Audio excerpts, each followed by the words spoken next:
guys, and welcome to the second part to What If Naruto Had the 10 Shadows. Now, I'm recording this right now after dropping the first part like a day ago, and the feedback so far has been wonderful. And I thank you guys so much for that.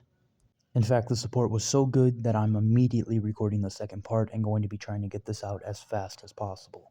But I don't really have much to say. I appreciate the support, guys, and let's get into the second part to What If Naruto Had the 10 Shadows. Now, real quick, I do want to apologize for any background noise, as the new house I just moved into is very echoey, so I do apologize for that. But with that out of the way, the last place I left off, Naruto, Sasuke, and Sakura had parted ways with Kakashi, and they had entered the Chunin exams. But upon Team 7 entering room 301, they would be met with tons of other candidates looking at them. They would also see the rest of Konoha 9. A few members of the Konoha 9 would try to talk to Naruto, like Ino, Kiba, and whatnot, but he would shrug them off as he would break off from the group and he would go stand by himself, as he would calmly observe the competition. As in, much like in canon, Kabuto would come up to the Konoha 9, excluding Naruto, and he would begin to talk about how it was his 7th time taking the Chunin exams, and since they were rookies, he could possibly give them some advice. This would lead to him talking about his informational chakra cards, and he would show everyone how many people were there. And he would make a small comment on the sound village. And the 3 sound shinobi who heard this would be agitated, as one of them would quickly move throughout the room and he would go to attack Kabuto.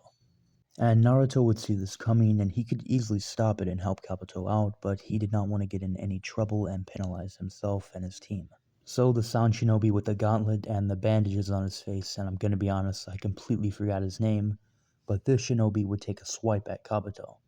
Kabuto would dodge it, but his glasses would still crack and he would drop to his knees in pain. This would leave everyone in the room confused, as they didn't know what happened, as Kabuto clearly dodged it, but he was still affected. There was only 2 people who noticed what actually happened, one of them being Gaara and the other being Naruto.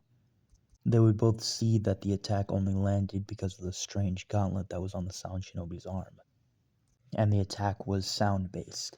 But from here, Ibiki and his men would come into the room, and he would tell the sound shinobi to back off, as fighting was not allowed, not in this section of the Chunin exams at least. But after this, he would get everyone into their correct seats, and he would begin to explain that the first part of this Chunin exams was going to be a written test. And he would pretty much explain the whole rules and whatnot. The grade that you got not only depended on your grade, but your other 2 teammates. And he would give out the 10th question 15 minutes before the end. As then, Ibiki's men would sit on the outside of the classroom in chairs and they would pull out clipboards, as Ibiki would say, "And we best not catch you cheating. If my men catch you cheating more than 5 times, you and your entire team are disqualified." Upon Ibiki saying this, Naruto would immediately take note of how his tone was and the way he worded it. And he would question to himself, why did they have 5 chances? And why did he say you better not get caught cheating instead of just saying don't cheat? There was something strange going on and he needed to figure it out fast. The test would be handed out and it would start. And none of Team 7 were actually worried about each other or themselves, as back in the academy they were all academically pretty smart. That was until they started reading the questions, and they soon figured out that the questions were much too difficult for an average Genin to answer. And this is when Naruto would realize that this was not about intelligence. This was about cheating and gathering information. He never said anything about not cheating, all he said was to not get caught cheating. But despite the fact that the test was pretty much demanding that they should cheat, Naruto did not need to cheat to answer these questions, as academically wise he was very advanced for just being a Genin. He could answer these questions with no problem. And so could Sakura, even though it did cause her a little trouble. Sasuke, on the other hand, was really struggling. But a bit later into the test, he would also figure out that he needed to cheat. And he would use his Sharingan to copy the movements of others, just like in canon. And as the test went on, tons upon tons of candidates would be getting eliminated with their teammates, as they were being caught cheating more than 5 times. And while this was happening, the Konoha 9, Gaara's team, and the Sound Shinobi were all using different ways and helping each other cheat without getting caught. Finally, it would be time for the 10th question. And Ibiki would explain that if they took the 10th question, if they got it wrong, they would be failed and they would never be allowed to take the Chunin exams again. But if they declined the question, they would be disqualified and they would leave, but they could come back and try next year. And if one of them turned down the 10th question, the entire team was disqualified as well. This would cause even more candidates to quit as they did not want to be banned forever, and this would get more teams out. But just like in canon, Konoha 9 and the others would all stay as they had confidence they could get the 10th question correct. As then Ibiki would say, congratulations, everyone still in this room has passed the first test of the Chunin exams. And this would even surprise Naruto, as this was the first time he could not see through someone's deception. As then Tamari would even question if the first 9 questions meant anything. Ibiki would explain that of course they did, it taught them to get information without being caught. And he would also explain, much like in canon, the 10th question taught them about teamwork and valuing their comrades. As then suddenly something would come flying through the window as the glass would shatter. As a banner would drop, as then a woman would come out from underneath it, as she was wearing very revealing clothing. This would be Anko. She would introduce herself as she would tell them that she would be their next proctor for the second stage of the Chunin exams. Anko would tell everyone to follow her as she would take them down to the Forest of Death. She would explain that this is where the next stage of the Chunin exams would be taking place, and it was quite the lengthy one. And Naruto wouldn't mock Anko in this what if, so she wouldn't throw a kunai at him and cut his face. But she would start to explain the rules as she would tell them that everyone would be given one scroll, a heaven scroll or an earth scroll. They would be released into the Forest of Death, and they would have 5 days to get their hands on both a heaven and earth scroll. Upon doing so, they had to locate the tower in the center of the Forest of Death where they would pass. But she would tell them that the Forest of Death was extremely dangerous, and also, once they were inside, anything goes. Anything they have to do in order to get a heaven or earth scroll in order to pass was allowed, even killing. As in, just like in canon, she would pass out consent forms, and she would tell them whenever they were ready, they could turn in their consent forms and get their scroll. As everyone would do so, and they would be stationed at their door. Anko would then start the second stage of the Chunin exams as all the gates would be opened and all the teams would enter the Forest of Death. Team 7 would venture a little bit into the Forest of Death before Naruto would summon Nue and he would fly above the treetops. As with a literal bird's eye view, he would be able to see the tower. He would fly back down as he would tell Sasuke and Sakura that he had a direct path to the tower and their next course of action should be getting a Earth Scroll, as they already had a Heaven Scroll. But just a second later, Naruto would quickly turn his head as he would push Sakura and Sasuke out of the way. As then a powerful burst of wind would come flying right toward him. And thankfully, he pushed Sasuke and Sakura out of the way so they were not hit by this. Naruto would be sent flying back into some trees pretty far away, but he would summon some toads to cushion the impact. Naruto would be getting up, but from above a ginormous snake would be coming down at him, attempting to eat him. But he would respond to this by summoning his own snake, as Naruto would summon the Great Serpent with a lot of chakra. As from the shadow of the trees would come out a ginormous Great Serpent. It was so large because it was summoned with so much chakra, and it would completely dwarf the snake that was attempting to eat Naruto. It would come from below, and it would bite the snake clean in half, as Naruto would rush back over to Sasuke and Sakura to make sure they were alright. But back over with them, they would group up and they would begin to look for Naruto, as they saw he was hit by the blast. But they would both turn to see a grass shinobi with long hair. But this is obviously just Orochimaru. And Orochimaru would pull out a black scroll, and this would be a earth scroll. And he would say that this earth scroll would go quite nicely with the heaven scroll that his team had. Sasuke would activate his Sharingan as he was preparing to get that scroll from Orochimaru. But out of nowhere, Orochimaru would wrap his tongue around the scroll and he would swallow it. Both Sasuke and Sakura were both very weirded out after seeing this, but suddenly they would be paralyzed as Orochimaru would flex his bloodlust on them. As while Sasuke and Sakura couldn't move, Orochimaru would begin to extend his neck towards Sasuke, preparing to give him the curse mark. But before he could, something came flying out from the trees, slamming into him and electrocuting him. As this was Nue, and Nue would drag Orochimaru all the way up to the treetops. Nue would slam Orochimaru down before flying off. Orochimaru would slowly recover as he was severely damaged and he didn't even see that coming. Orochimaru would look up from the ground and he would see Naruto standing over him. As the face Orochimaru was wearing, the one he stole from the real Grass Shinobi, was severely damaged from the lightning. So he would rip it off, revealing his real face. As in, Naruto would tell Orochimaru that he knew he was no Genin or even Chunin level shinobi, not with that type of bloodlust. Orochimaru would call Naruto perceptive, but he would also tell him that he was in his way and he would need to be taking the Heaven Scroll. As Orochimaru would assess that Naruto was quite strong as he took him by surprise and actually caused some sufficient damage to him. So he would actually take Naruto seriously. Orochimaru would rush forward toward Naruto as Naruto would immediately see that Orochimaru was quite fast. But Naruto would summon his divine dogs in their strongest form as he would summon them with tons of chakra. As both divine dogs would look demented as they would literally cling from Naruto's shadow. Orochimaru would begin to engage Naruto in combat as he was being serious and he was going to actually try to put Naruto down fast. But the moment he threw a strike toward Naruto, his arm would be sliced. In fact, his arm would almost be cleaved in two. Orochimaru would try to disengage as he saw that he was outclassed up close and he would not win this.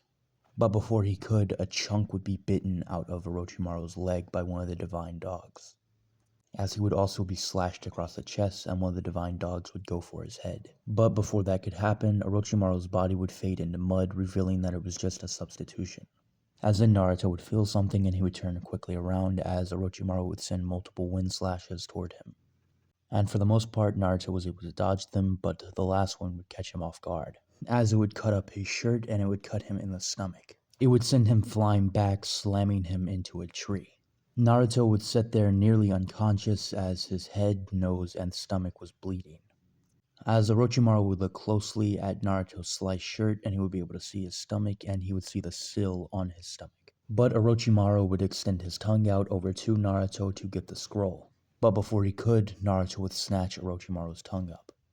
As purple lightning would begin to pulsate around Naruto's hand. As Naruto himself can use the techniques of his Shikigami, like Nue's lightning or Max Elephant's water. But as Naruto was holding Orochimaru's tongue, he would send a charge of Nue's lightning throughout his body, as he would completely fry Orochimaru. As then Naruto would summon 3 toads, and they would shoot their tongues at Orochimaru as they would restrain him. Naruto would then summon Max Elephant above Orochimaru, and he would tell Orochimaru to try to dodge this. Orochimaru would look up, seeing this, as he could not get free. Max Elephant would land on him, and Orochimaru would take the full impact of it. As the smoke would clear, Naruto would get up, stumbling over to where Orochimaru was crushed. As he would see Orochimaru slowly crawling off the tree branch back down to where Sasuke and Sakura were. Naruto would quickly follow as Sasuke and Sakura would see Orochimaru coming at them. But suddenly Orochimaru would fade into smoke, as the real Orochimaru would come from behind Sasuke. And despite Naruto from the treetops above would yell at Sasuke to turn around, it was too late, as Orochimaru would bite into Sasuke's neck and give him the curse mark. Orochimaru would quickly jump away as Naruto would jump down to the ground as he would go to aid Sasuke. Sasuke would drop down to his knees as he would grab his neck in pain. And Naruto would yell out to Orochimaru, asking him who he was, why he was here, and what did he do to Sasuke. Orochimaru would smile maniacally as he would introduce himself, and he would tell them that they would find out soon enough why he was in the leaf. As then he would say he merely gave Sasuke what he desired, that being power. As Orochimaru would call out to Sasuke, and he would tell him whenever he wanted more power, he should seek him out. As then Orochimaru would vanish. Sasuke would fall unconscious, and Naruto would carry him to shelter. And he would tell Sakura to look after him. Sakura would ask to help Naruto as his injuries were pretty serious as well, but he would wave her off as he would go sit outside the shelter and he would watch for enemies. Naruto was able to keep their Heaven Scroll and force Orochimaru back, but he was not strong enough to protect Sasuke. So he saw what happened as his fault. And if you're questioning why Naruto had such a hard time with Orochimaru and why he pretty much almost lost, I must make this clear for you guys, Naruto in this what if with the 10 shadows is not crazy overpowered. He can't simply just fight whoever he wants and come out on top. Orochimaru, who was being serious in that fight, I'd like to note, is a Kage level shinobi, one of the legendary Sannin with countless jutsu at his disposal. Naruto at his level right now, fighting Orochimaru and beating him is just not happening. But the mere fact he was able to damage Orochimaru while he was being serious and force him back is still pretty impressive. But I hope some of you guys understand now. But a couple of hours would pass and Sasuke would still be incapacitated. As from here, all three sound shinobi would come out of the woods as they would approach Naruto, who was sitting down. Naruto would stand up preparing to fight them as his wounds were fully healed at this point because of Kurama. And these sound shinobi, just like Orochimaru, didn't know anything about Naruto. So they did not know what they were getting themselves into. But before anyone could make the first move, a darkness would fall over everyone as Naruto would turn around to see Sasuke with a purple aura around him, as he would also have black markings running down half of his body. As he would walk forward, Naruto would ask him if he was alright. Sasuke would reply by saying that he had never felt better, as all three sound shinobi would be surprised to see that Sasuke actually survived the curse mark process. But without a second thought, Sasuke would speed blitz all three of them. And I'm gonna keep it a buck with you guys, I forgot all three of these motherfuckers' names. But Sasuke would start out by kicking the girl into a tree, knocking her out. But the guy with the pipes in his arms would turn and he was preparing to attack Sasuke, but he would also get speed blitzed. Sasuke would grab both of his arms as, just like in canon, he would begin to pull, as he would dislocate both of the guy's arms. As the last sound shinobi would put up his hands as he would give up, and he would ask to strike a deal as he would pull out a earth scroll. He would tell Sasuke that they could have the earth scroll if he just got to leave with his teammates. The sound shinobi would sit down the earth scroll as he would grab both of his teammates and he would run away. As then Sasuke's curse mark would retract and he would drop down to one knee. Naruto would walk over picking up the earth scroll. As him seeing all of this, he would be very, very troubled. As right where Sasuke got bit by Orochimaru, a mark would have formed and the mark expanded, and it did give him insane power, just like Orochimaru mentioned, but at what cost? And while all of this was happening, just like in canon, the bodies of the real grass shinobi would be found, as their faces was missing, and Anko would immediately know that this was the work of Orochimaru. And just like in canon, she would head into the Forest of Death looking for him, she would find him, and they would fight. And since Orochimaru was still recovering from his fight with Naruto, it would be much harder for him to fight Anko, but he would exploit the curse mark that he planted on her years ago, and he would beat her, as he would explain that he already planted a curse mark on Sasuke Uchiha. He would also tell her to not have the Chunin exam stopped for any reason, or else he would wreak havoc on the leaf. But back over with Team 7, Sasuke would be awake and they would have both a heaven and earth scroll, and they knew how to get to the tower. Naruto would summon Nue as he would carry himself, Sasuke, and Sakura over to the tower. Upon Team 7 arriving, they would pass the second stage of the Chunin exams in the very first day. Also around this time, Anko would tell Hiruzen about the Orochimaru situation, as Team 7 would wait for 4 more days as everyone else showed up at the tower. As after 5 days and all the teams who were able to get their hands on a Heaven and Earth Scroll showed up at the tower, they would all be taken to a giant arena, and there would be all their senseis, the Hokage, and their proctors, as everyone who passed in canon would pass in this what if, meaning all the Konoha 9, Kabuto and his team, Gaara's team, the Sound Shinobi, and Neji's team. Hiruzen would explain to everyone that too many people passed the second stage, so they were holding these preliminaries to eliminate more of them so they could actually go on to the third and final part of the Chunin exams. As then the proctor would step in and he would explain the rules. He would explain that the preliminaries would be focused around combat, as using the screen behind them, 2 candidates' names would be pulled and those 2 had to fight, and whichever one was deemed unfit to continue or was killed, the other candidate would win and they would go to the finals. But then he would say if anyone felt as if they could not continue, they could drop out now, as just like in canon, Kabuto would drop out for seemingly no reason. As also, just like in canon, Orochimaru would disguise himself as the sensei of the Sound Shinobi and he would be watching. As in, the proctor would roll the first two names and it would be Sasuke versus one of Kabuto's teammates. I also forgot his name. Everyone would clear out as they would go to the area above the arena.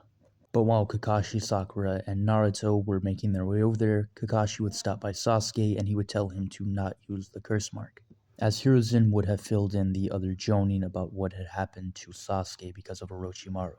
The fight would start and Sasuke could not use any jutsu or even a Sharingan or else it would affect his curse mark. But with taijutsu alone, Sasuke would completely dog on Kabuto's teammate. And this is because Team 7 finished the second stage within 1 day and they had 4 days to rest up. So Sasuke would be nowhere near fatigued like he was in canon. After Sasuke's win, he would be permitted to the finals and Kakashi would take Sasuke and he would go seal the curse mark just like in canon. And just like in canon, all of the matchups would stay the same and all the fights would pretty much go the same. Except for Naruto versus Kiba. As both their names would pop up on screen, Naruto would make his way down into the arena. As the moment the fight would start, Kiba would immediately pop a food pill, as he would also feed one to Akamaru, which would double their strength. And Akamaru would transform into Kiba. They would stack on top of each other as they would simultaneously try to attack Naruto. But Naruto was much too fast to be caught up by this, as he would dodge their attacks with ease. And Naruto would summon both of his divine dogs in their weakest form. The moment Akamaru and Kiba got too close, both of Naruto's divine dogs would restrain them, as they would be forced to submit and give up, making Naruto the winner. And I know this fight is a little anticlimactic, but Naruto has no reason to go all out or use any type of lethal force against someone like Kiba. And also, Sasuke, after getting his curse mark sealed, would come back with Kakashi, unlike in canon. And Sasuke would watch all of the fights. And during the Neji vs Hinata fight, Naruto would want to intervene as Hinata had no chance of beating Neji, and the proctor was not intervening at all. And just like in canon, Hinata would be fighting for Naruto since he helped her out when they were younger against the bullies. And just like in canon, Lee would be seriously injured by Gaara. But to sum this all up, all the preliminary battles would go directly toward canon, with all the same winners. But all of the winners of the preliminaries would line up as Hiruzen would tell them that the finals would take place 1 month from now. He would tell them to rest up and train more as tons of people are going to be watching them in the finals. As then Ibiki would show the brackets for the finals. As Naruto would see his first opponent would be Neji. Everyone would be dismissed as the 1 month time period before the finals would start. And during this time, Naruto would train harder than he ever did before. And this wasn't because of the finals in particular, it was mostly because of his fight with Orochimaru. That fight really taught Naruto that he needed to be stronger. So during this 1 month time skip, Naruto would go through even more rigorous training than he did before, as he would go so far to tame another Shikigami. He would up all of his physicals and he would even train his taijutsu more. And the Shikigami that he tamed was Rabbitscape. As the 1 month training arc was about halfway done by now and Naruto would be heading home after a long day of training and he would take a shortcut through the hot springs. And there he would see an old man peeking into the women's bath. But he would also see the old man was wearing a headband and it said Sage. This would pique Naruto's curiosity as he would question to himself what type of sage peeks on women in the bath. So Naruto would ask for Jiraiya's name and why he was peeking on the women. Jiraiya would strike a pose as he would introduce himself as Jiraiya, the Toad Sage of Mount Nyaboko. As then he would tell Naruto to get lost as he was researching for his book, until he would take a second look at Naruto and he would notice his blonde hair and his blue eyes, as he was a spitting image of Minato, his past student. And Naruto, in this what if obviously being much more mature, he doesn't actually really care about getting training from Jiraiya, so he would never ask him. So Naruto would head home.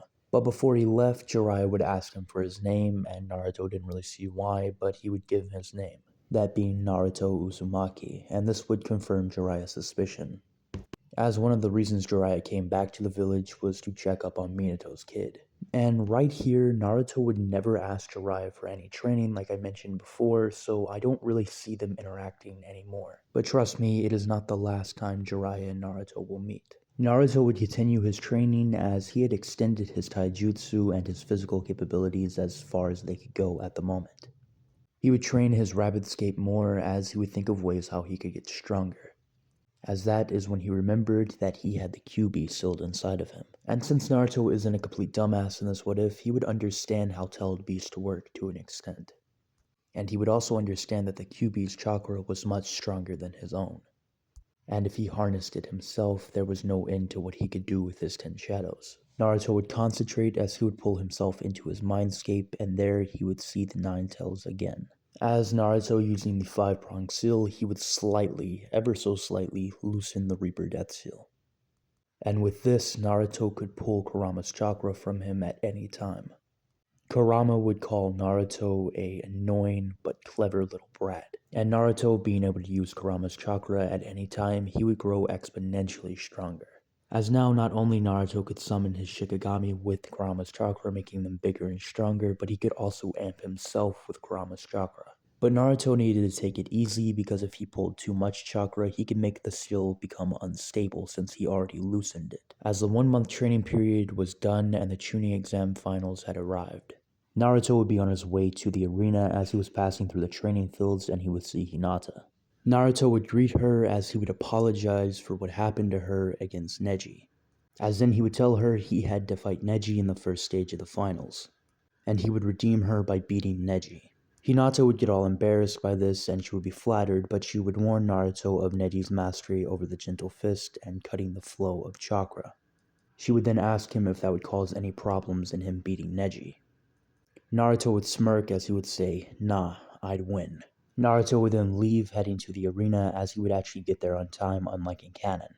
As Naruto would look up being surrounded by spectators in the stands, as all the participants of the finals were there except for 2, that being Sasuke and the Sound Shinobi with the gauntlet. As just like in canon, Sasuke was running a bit late with Kakashi, and the Sound Shinobi was obviously killed by Gaara over the 1-month time skip. But the finals would start and the first match would start, Naruto versus Neji.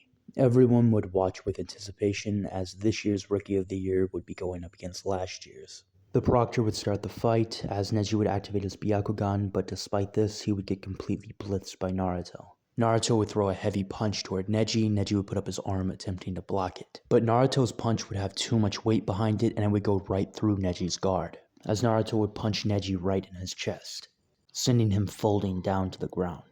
Neji would get back up as he would try to power through the pain. Neji would hop back as he tried to make distance between himself and Naruto, but Naruto would blitz him again as he would continue the onslaught. Neji would try to defend himself with gentle fist, but it was not working, as Naruto, without even breaking a sweat, was easily outspeeding Neji, landing blow after blow on him. Neji, in a desperate attempt to get Naruto off of him, he would use rotation. Naruto would see the wind up to this, so he would back off. But after Neji performed the rotation, he would feel something coming from underneath, as Naruto's Great Serpent would come out of the ground and it would attempt to wrap around Neji. Neji would just narrowly get out of the way as he would rush forward toward Naruto, as he would tell Naruto that he was in range. Neji would set up for 8 trigrams, 64 palms, but out of nowhere, tons of rabbits would be summoned. They would all begin to spill out of Naruto's shadow as they would encase him. In fact, they would fill up nearly the entire arena, there were so many of them. They would stack on top of each other, forming a dome inside the arena, even blocking out the sun. Neji would search for Naruto with his Byakugan through all the rabbits, but he could not find him, as Neji with his all-seeing eyes could not see Naruto. As out of nowhere, the rabbits began to dissipate. They would all begin to fade back into shadows as out of nowhere, Naruto would come from behind Neji. Naruto would clasp his hands together as he would shoot a pressurized beam of water at Neji. And yeah, this is a trick taken straight from Sukuna, as Naruto, using Max Elephant's water, would create a piercing blood type ability. As Neji, even with his Byakugan, could not perceive this attack, let alone dodge it, it would hit him in the chest, severely injuring him, putting him in a critical state and incapacitating him. As the Proctor would check on Neji, calling the fight, as Naruto would be declared the winner. As Sasuke and Gaara's fight was up next, but Sasuke was still not there. Hiruzen would attempt to disqualify Sasuke, but with a little bit of persuasion from the Kazekage, who was actually just Orochimaru in disguise, Sasuke would be given more time to show up. as they would be forced to move on to Temari and Shikamaru's fight, which would go directly toward canon. There is no reason why it should change. As after Temari and Shikamaru's fight, the Proctor would wait a little bit longer for Sasuke to show up. And right as Sasuke's time was about to run out and he was about to be disqualified, he would have his big flashy entrance with Kakashi. As the third match would start, Gaara versus Sasuke. And also, just like in canon, within the 1 month between the preliminaries and finals, Kakashi would train Sasuke and he would teach him the Chidori. And Sasuke would also train and copy Lee's speed and taijutsu. But Sasuke and Gaara would have their fight and it would go directly toward canon. There is no real reason why it should change. Gaara would encase himself in his shell and Sasuke would hit him with the Chidori, cracking the shell and causing Gaara to genuinely start tweaking. And once this happened, Kabuto would cast the Genjutsu over the entire arena. He would knock out all of the civilians, but most of the shinobi would break it. As in, Sound Shinobi and Sand Shinobi would all begin to attack the village, as they would also begin to attack inside of the arena. But while that was happening, Orochimaru would grab Hiruzen as they would jump to the roof, as a barrier would be formed around them both and they would be trapped inside. But while that would be happening, Gaara would be aided by Kankuro and Temari as they would take him and they would rush toward the woods. Sasuke would follow them and Naruto would see this happen. But Naruto would be able to sense something from Gaara. It was something familiar. It was something that he knew all too well because he had it too. It was a tailed beast. Naruto would quickly kick a Sand Shinobi out of the way as he would begin to follow Gaara. Guy, Kakashi, and the other shinobi would stay behind and they would defend the arena. And throughout the village, Leaf Shinobi would band together as they defended the village. Gaara and his siblings would get pretty deep into the forest before Sasuke would catch up with them. Temari and Kankuro were preparing to fight Sasuke, but then Gaara would wake up. Gaara would immediately start tweaking again and he would begin to manifest Shikaku, as his arm and half of his face would transform. And once this happened, Temari and Kankuro would step back as they could not get involved with this fight. Not while Gaara was like this. As Sasuke and Gaara would begin to fight and it would go just like in canon.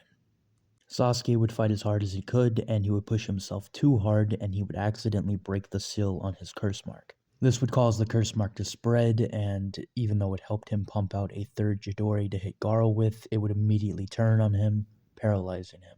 And Gaara, after being hit by the third Chidori, he would develop a tail. And right as he was about to kill the paralyzed Sasuke, Naruto would come swooping in on the back of Nue, tackling Gaara and slamming him through multiple trees and electrocuting him. But despite Naruto dealing out so much damage to him, Gaara would get up and shake it off as he would continue to transform. As now Gaara was almost fully transformed. Gaara would begin to throw sand attacks at Naruto, but Naruto would dodge them with ease. Gaara would then dive on Naruto trying to swipe at him, but he could not land an attack. Naruto would then summon his rabbit escape as he would fill the forest with rabbits. And Gaara would lose sight of Naruto as he would escape into the rabbits. Gaara would be looking everywhere as he could not find Naruto, and out of the rabbits would come Naruto with both of his divine dogs as one of them would slash Gaara across the chest. But Gaara would regenerate. As then out of nowhere one of Naruto's toads would leap beside Gaara. This would confuse him before the toad would open its mouth and it would be revealed that it had tons of paper bombs inside. But before Gaara could realize, it was too late as the paper bombs would go off point blank on Gaara and it would cause massive damage to him and it would blast him to the ground. Naruto would unsummon all of his rabbits as from the treetops he would stare down upon Gaara. Temari and Kankuro did not know what they should do, as all of a sudden a huge cloud of smoke would fall upon the forest. As the smoke would clear, a giant beast would be standing in front of Naruto, as it would be the One-Tail's Shikaku.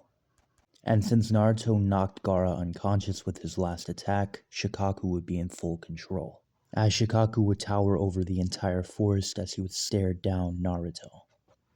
But Naruto would begin to glow with red chakra, as he would bring his hands together forming a hand sign, as he would use an ability that he had been working on for months. As Naruto would mutter, Chimera Shadow Garden. As Naruto's shadow would expand across the entire forest. As Naruto's shadow would turn into dark waters as he would create an ocean of shadows. As then Naruto using the Kyuubi's chakra would summon two great serpents. And since he used Kurama's chakra, these great serpents would be ginormous. In fact, they would be just as big as Shikaku. Shikaku would attempt to fire off a wind bullet at the great serpent that Naruto was standing on, but it would slither out of the way.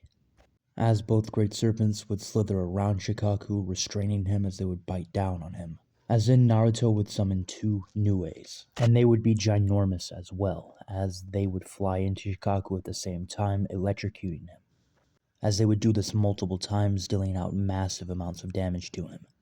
Naruto would then summon Rabbit Escape, as he would summon hundreds of thousands of rabbits as they would surround Shikaku. Naruto would then leap from the Great Serpent onto one of the Nues, as in all of the rabbits would begin to pile on top of Shikaku, knocking him down to the ground as he was still restrained by the Great Serpents. As then both Nues would begin to rain lightning down onto Shikaku as he was on the ground. And on top of all of this, Naruto, who was in the sky on top of one of the Nues, would summon two Max Elephants. And the two Max Elephants were almost as big as Shikaku, as they would land down on Shikaku, completely crushing him and defeating him. As all of the sand would fade away and Gaara would wake back up. But Gaara could not move as all the damage that he sustained while in Shikaku's body was catching up with him. Naruto would jump off of Nue as he would unsummon all of his Shikigami, and he would release Chimera Shadow Garden, as Naruto from the top of the trees would be able to see the beaten and battered Gaara. Naruto would be getting ready to finish Gaara off. Temari and Kankuro would swoop in as they would grab their brother and they would run. Naruto would not give any chase as he was quite tired and he didn't see any reason why he should. From here, Naruto would help Sasuke back to the village, and Sasuke, seeing Naruto come in and handle everything again, he would grow even more angry. But while Naruto was fighting Gaara, all the Sen and Sound Shinobi would be defeated and they would be forced out of the village. And the Hiruzen and Orochimaru battle would go just like in canon, as Hiruzen, using the Reaper Death Seal, would seal away Orochimaru's arms, but he would die in the process. A couple days after these events, just like in canon, they would hold a funeral for Hiruzen. And after that, the village elders would approach Jiraiya and ask him to take over as Hokage. He would obviously decline, but he would tell them that he knew someone that might take over, as Naruto would be in the training fields trying to improve himself like usual, as Jiraiya would approach him and ask him to help him find the next Hokage. And since Naruto and Jiraiya's bond is nowhere near as strong as it is in canon, Naruto would question him on why he needed his help. Jiraiya would tell Naruto that the person they were looking for he was not on best terms with, and he couldn't find anyone else to go with him. And besides, he could probably teach him a thing or two on the way. Naruto would still be confused on why he needed him, but he would say why not, as him and Jiraiya would leave out to go find Tsunade. And yes, I know realistically it makes no sense for Naruto to go with Jiraiya as they barely know each other, but this kind of has to happen for plot purposes, trust me. But while Naruto and Jiraiya were leaving to go find Tsunade, Kisame and Itachi would still come to the Hidden Leaf looking for Naruto, and they would have their same encounter with the Jonin sensei as they would be forced to retreat. And Sasuke would overhear about Itachi, and this would cause him to leave the Leaf Village in search of Naruto and Jiraiya to find Itachi. And that is where I'll be ending the second part to What If Naruto Had the 10 Shadows. Now, I know this part was really rough and maybe didn't meet the standards of some of you guys, but I tried to work with what I had and I tried to fit everything into the plot. Tell me what you guys thought of this part in the comments down below, and in the next part I should get done with OG Naruto and I should be moving on to Shippuden. And when I get into Shippuden, things should really start cooking up. But yeah, like I said, tell me your thoughts and opinions in the comments down below on this second part. Tell me if you guys want a part 3, and I hope you guys enjoyed. I'll catch you guys in the next one.